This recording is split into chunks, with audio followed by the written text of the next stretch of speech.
All right, so you've probably heard that being overweight can make it harder to get pregnant. That's pretty well known.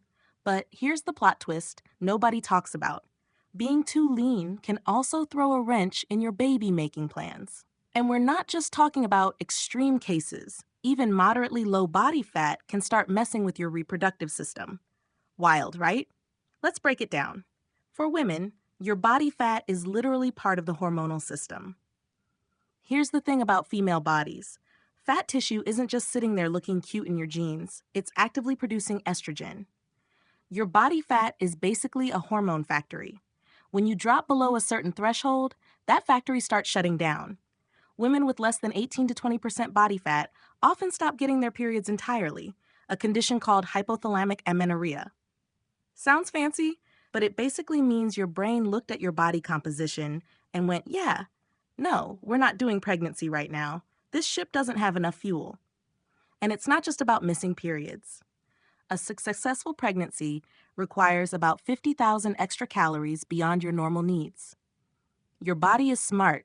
If it senses you don't have those reserves, it literally flips the reproduction switch to off through a hormone called leptin. It's like your brain is saying, look, I can't even keep you properly fed right now, so let's not add a whole other human to this situation. Who does this affect? Think elite athletes, dancers, people who train intensely while eating minimally, or anyone chasing that ultra lean Instagram aesthetic. Even losing just 10 to 15% of your body fat can make you infertile, even if you're technically still at a normal weight. The crazy part? You might still be getting periods and think everything's fine, but those cycles could be what's called anovulatory, meaning you're bleeding but not actually releasing eggs. It's like your reproductive system is going through the motions without actually doing anything. For men, it's less dramatic, but still real guys generally don't experience the same fertility cliff that women do with low body fat. Your reproductive system isn't quite as picky about energy reserves, but push things to extremes, like professional bodybuilders at competition levels of body fat, and you can start seeing issues. Extremely low body fat or chronic undernourishment can affect testosterone levels, which then messes with sperm production. Some studies show that guys with extremely low body fat might produce fewer sperm or lower quality swimmers. But we're talking about pretty extreme scenarios here, not your average fit dude. The sweet spot. So what's the ideal range? For women trying to conceive, the optimal body fat percentage is around 20 to 28%. For men, it's roughly 10 to 18%. Notice that women need significantly more? That's not a flaw.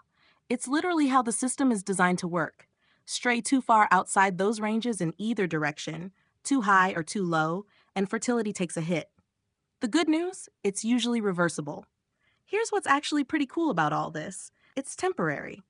Once you restore healthy body fat levels, fertility typically comes back. Stop the extreme training, eat enough calories, gain a bit of weight, and boom.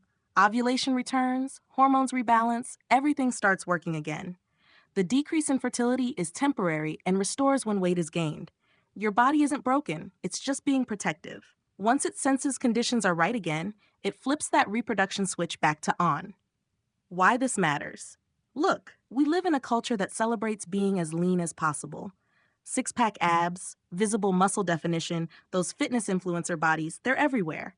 But what nobody mentions is that chasing that aesthetic might come with a biological cost, especially for women.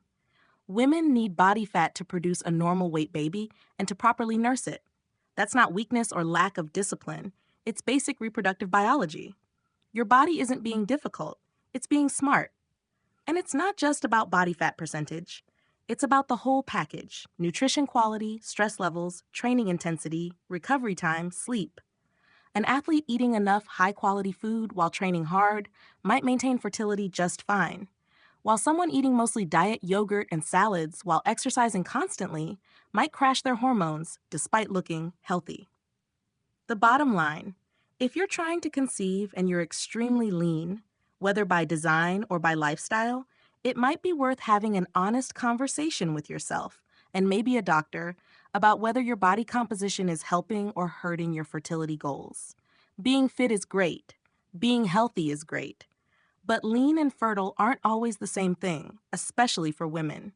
Sometimes you've got to choose your priorities, and there's no shame in that. Your body knows what it's doing. Maybe it's time to listen.